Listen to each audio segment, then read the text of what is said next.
Section 1. You will hear a conversation between a clerk at the inquiries desk of a transport company and a man who is asking for travel information. First, you have some time to look at questions 1 to 5.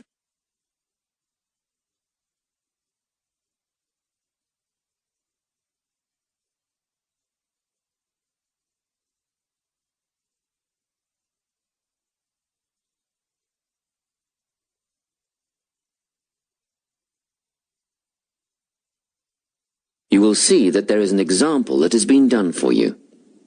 On this occasion only, the conversation relating to this will be played first. Good morning, Travel Link. How can I help you? Good morning. I live in Bayswater and I'd like to get to Harbour City tomorrow before 11 a.m. Well, to get to Bayswater... No, I live in Bayswater. My destination is Harbour City. Oh, sorry, right. So that's Bayswater to Harbour City. Are you planning to travel by bus or train? The man wants to go to Harbour City, so Harbour City has been written in the space. Now we shall begin. You should answer the questions as you listen, because you will not hear the recording a second time. Listen carefully and answer questions 1 to 5. Good morning, Travel Link. How can I help you? Good morning. I live in Bayswater and I'd like to get to Harbour City tomorrow before 11 a.m. Well, to get to Bayswater... No, I live in Bayswater. My destination is Harbour City. Oh, sorry. Right, so that's Bayswater to Harbour City. Are you planning to travel by bus or train? I don't mind, really. Whichever option is faster, I suppose. Well, if you catch a railway express, that'll get you there in under an hour. Let's see. Yes, if you can make the 9:30 a.m. express, I'd recommend you do that. Great. Which station does that leave from? Helendale is the nearest train station to you. Did you say Helensvale? No, Helendale. That's Helendale. What's the best way to get to the Helendale station, then? Well, hang on a minute while I look into that. Now, it seems to me that you have two options. Option 1 would be to take the 7:06 bus from the Bayswater Shopping Centre to Central Street. When you get there, you transfer to another bus which will take you to the station. Or the second option, if you don't mind walking a couple of kilometres, is to go directly to Central Street and get straight on the bus going to the train station. OK, which bus is that? The 792 will take you to the station. I guess the walk will be good for me, so that might be the better option. What time do I catch the 792? There are two buses that should get you to the station on time, one just before 9 o'clock and one just after. But look, at that time of the morning, it might be better to take the earlier one, just in case there's a traffic jam or something. The 8:55 is probably safer than the 9:05. Yeah, I don't want to miss the train, so I'll be sure to get on the 5 to 9 bus. Before you hear the rest of the conversation, you have some time to look at questions 6 to 10.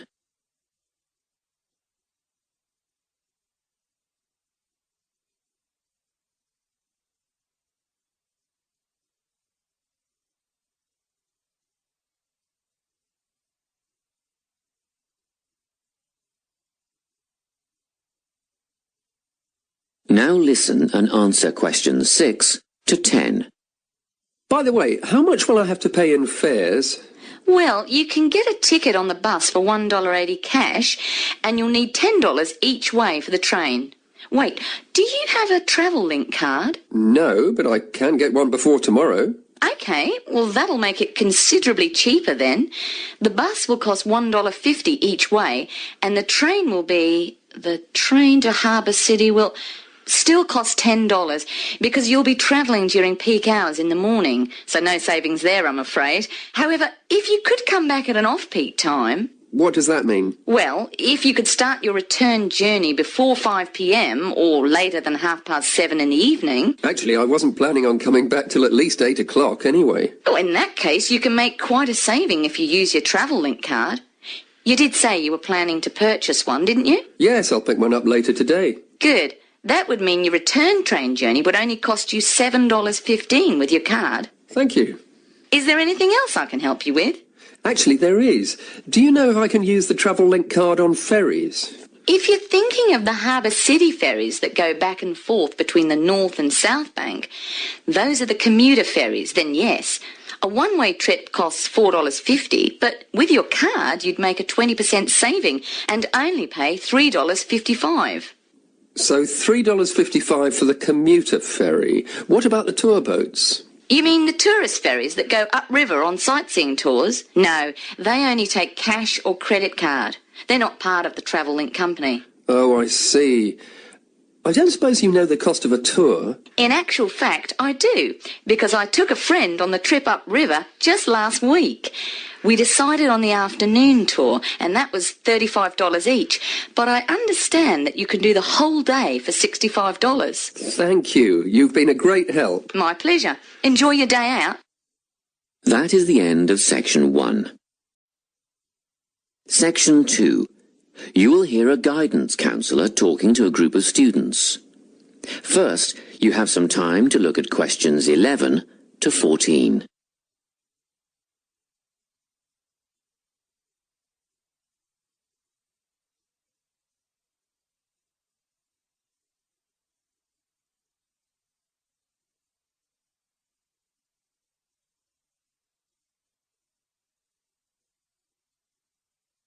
Listen carefully and answer questions 11 to 14.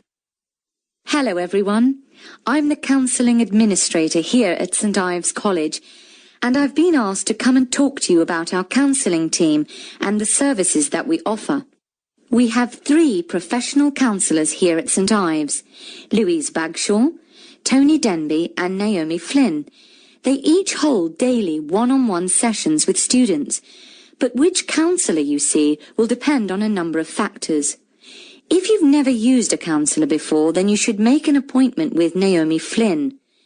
Naomi specialises in seeing new students and offers a preliminary session where she will talk to you about what you can expect from counselling, followed by some simple questions about what you would like to discuss.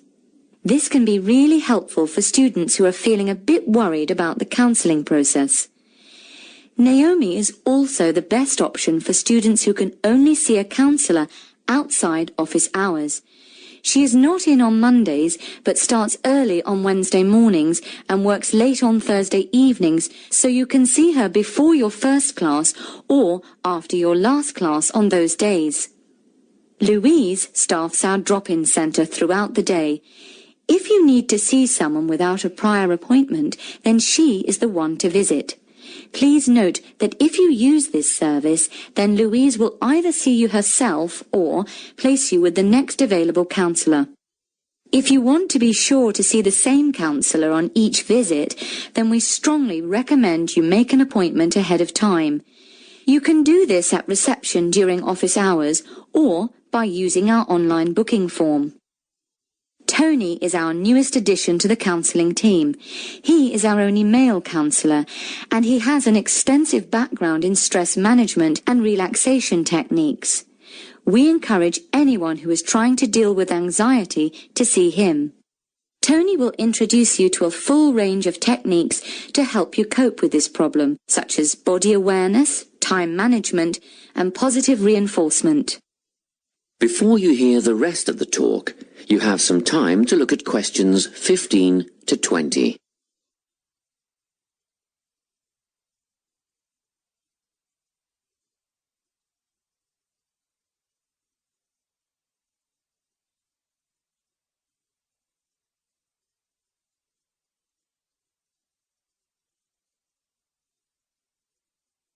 Now listen and answer questions 15 to 20.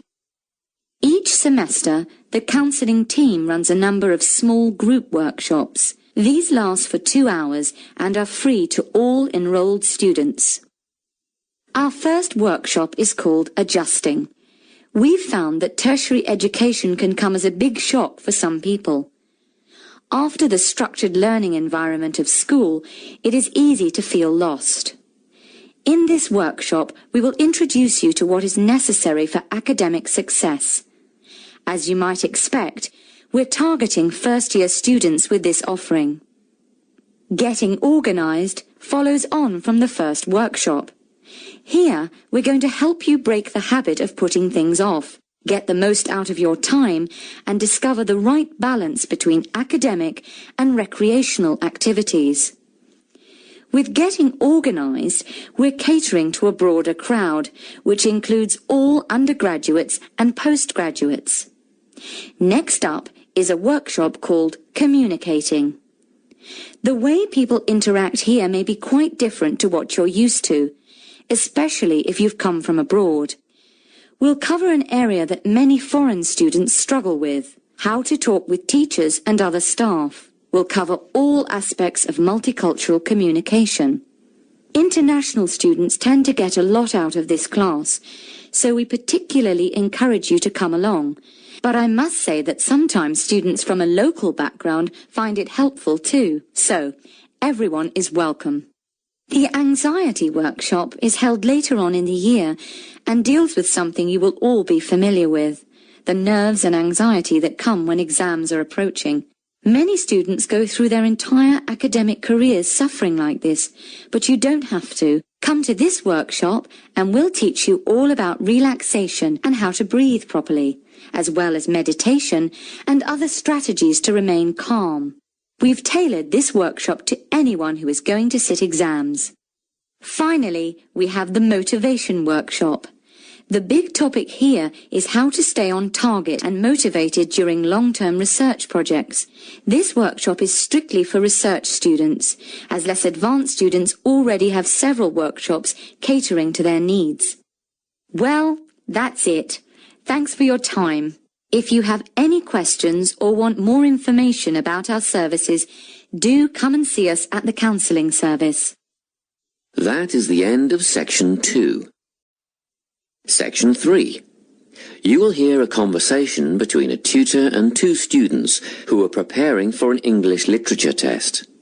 First, you have some time to look at questions 21 to 24.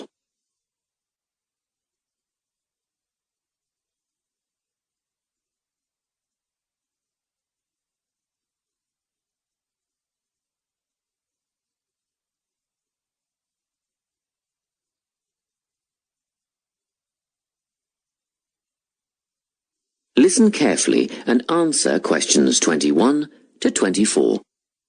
Hello, Lorna, Ian. Glad you could make it. You're the only two who put your names down for this literature tutorial, so let's get started, shall we? I want to run over some aspects of the novel The Secret Garden with you before the test next week. Be sure to take some notes and ask questions if you need to. Hey, Lorna, have you got a spare pen? Sure, here you are. Okay, so the story follows two key characters. You should refer to them as protagonists, who go by the names of Mary Lennox and Colin Craven. The story is set shortly after the turn of the 20th century, and the narrative tracks the development of the protagonists as they learn to overcome their own personal troubles together. That's quite a common storyline, isn't it? Yes, you're right, Lorna. So what can you tell me about the character of Mary? Well, in the beginning, she is an angry, rude child who was orphaned after a cholera outbreak and forced to leave India and move to the United Kingdom to her uncle's house in Yorkshire. That's right. And there she meets Colin, who spends his days in an isolated room, believing himself to be permanently crippled, with no hope of ever gaining the ability to walk. The two strike up a friendship, and gradually learn, by encouraging each other, that they can both become healthy, happy and fulfilled in life. Will we need to remember a lot of these details for the exam? Just the basic outline. Examiners don't want to read a plot summary. They know what the book is about. Focus on narrative techniques instead, such as point of view. What's that mean? It's all about how we see the story. This story, for example, is written from the perspective of what is called an omniscient narrator. Omniscient means all-knowing. So, as readers, we get to see how all the characters feel about things, what they like and don't like, and what their motivations are in the story. Before you hear the rest of the conversation, you have some time to look at questions 25 to 30.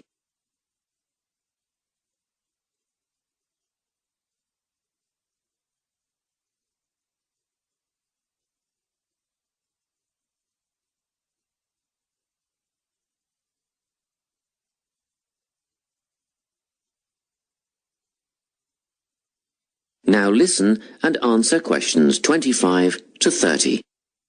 Won't it be hard to write a technical analysis? After all, it's a kid's book. Well, it was initially pitched at adults, you know. But over the years it has become seen as a more youth-orientated work. And you're right in a sense. The simple vocabulary and absence of foreshadowing make the story very easy to follow and ideally suited for children. But that doesn't mean there isn't much to analyse. Look at the symbolism, for instance. Symbols are things, right? Material things like objects that stand for abstract ideas. Absolutely, yes. And the author uses many of them. There's the robin redbreast, for example, which symbolises the wise and gentle nature that Mary will soon adopt. Note that the robin is described as not at all like the birds in India. Roses are used as well, as a personal symbol for Mistress Craven. You'll see they're always mentioned alongside her name, and Mistress Craven's portrait can also be interpreted as a symbol of her spirit. Are symbols just another name for motifs? No, motifs are a bit different. They don't have as direct a connection with something the way that a symbol does. Motifs are simply recurring elements of the story that support the mood. Are there any in this novel? Yes, two very important ones. The Garden of Eden is a motif. It comes up a few times in connection with the garden of the story. And then you've got the role that secrets play in the story. In the beginning, everything is steeped in secrecy, and slowly the characters share their secrets, and in the process move from darkness to lightness, metaphorically, but also, in the case of Colin, quite literally. His room in the beginning has the curtains drawn, and he appears at the end in the brightness of the garden. Anything else we need to know about? Yes. Nearly all novels explore universal concepts that everyone has experienced. Things like love, family, loneliness, friendship. These are called themes. The Secret Garden has a few themes that all centre on the idea of connections. The novel explores, for example, the way that health can determine and be determined by our outlook on life. As Colin's health improves, so too do his perceptions of his strength and possibility. The author also examines the link between our environment and our physical and emotional prosperity. The dark, cramped rooms of the manor house stifle the development of our protagonists. The garden and natural environments allow them to blossom, just as the flowers do. Finally, this book looks at connections between individuals, namely Mary and Colin. This necessity of human companionship is the novel's most significant theme, because none of their development as individuals would have occurred without their knowing each other. Well, that about sums it up, I think. That's a great help, thanks. Yes, thanks very much. That is the end of Section 3. Section 4. You will hear a talk on the topic of time perspectives. First, you have some time to look at questions 31 to 40.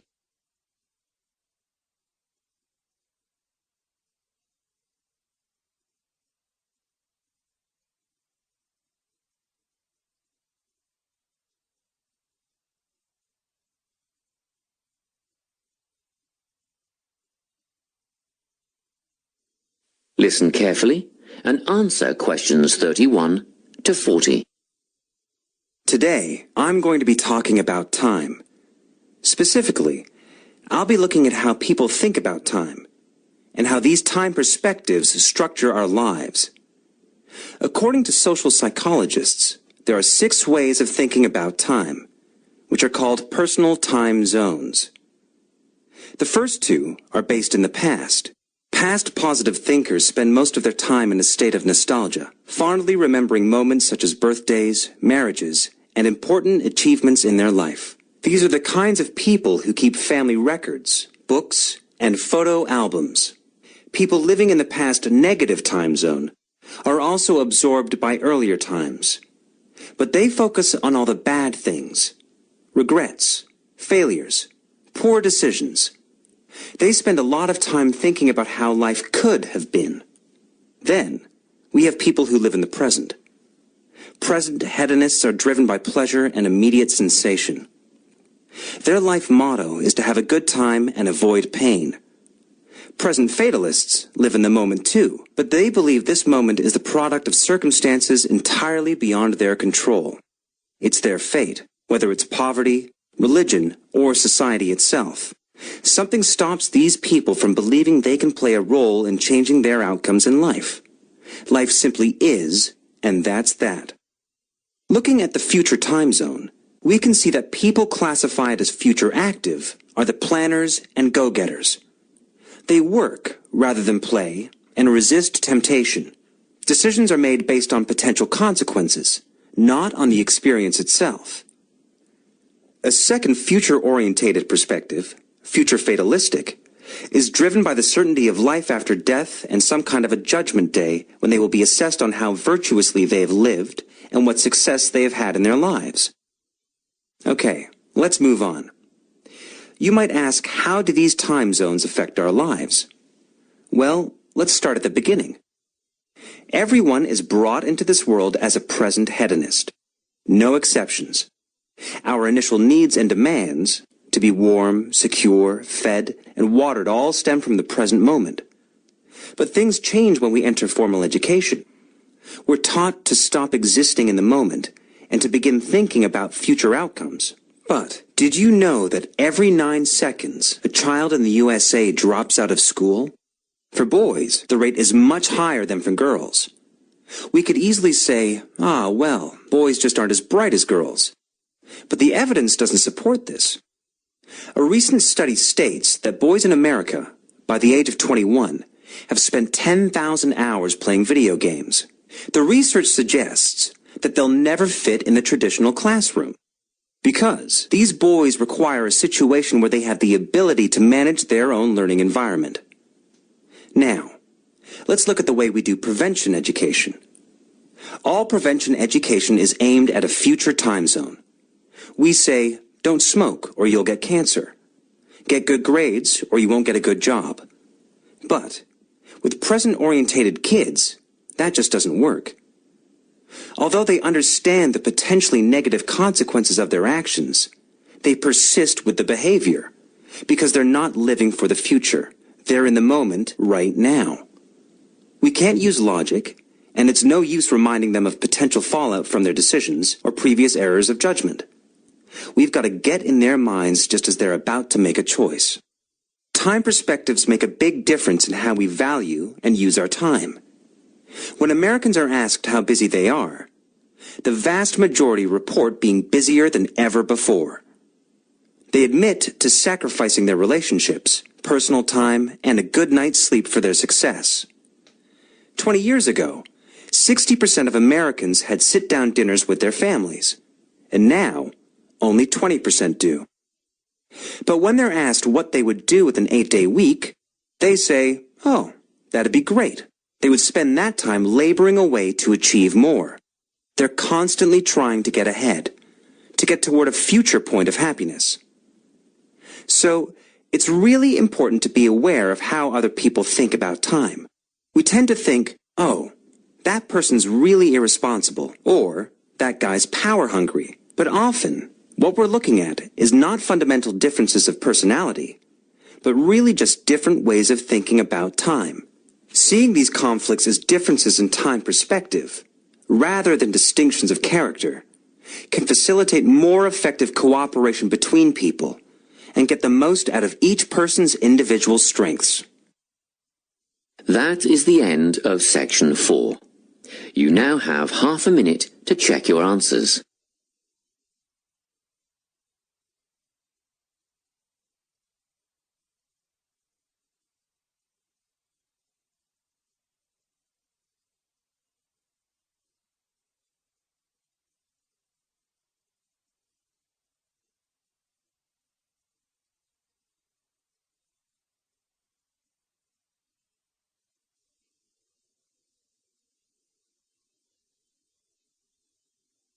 That is the end of the listening test. You now have 10 minutes to transfer your answers to the listening answer sheet.